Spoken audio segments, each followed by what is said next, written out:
perché ha avuto fiducia in lui, perché è stata madre di lui con la sua figlia.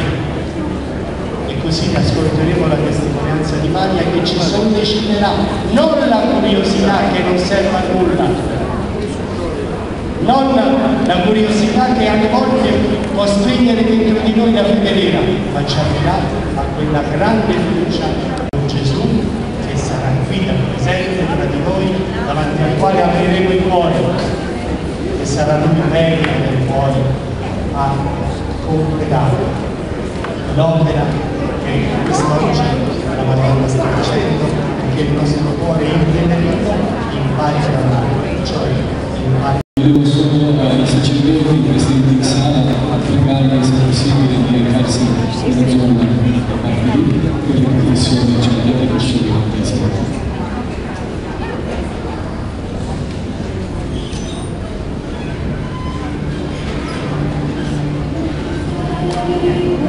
Thank you.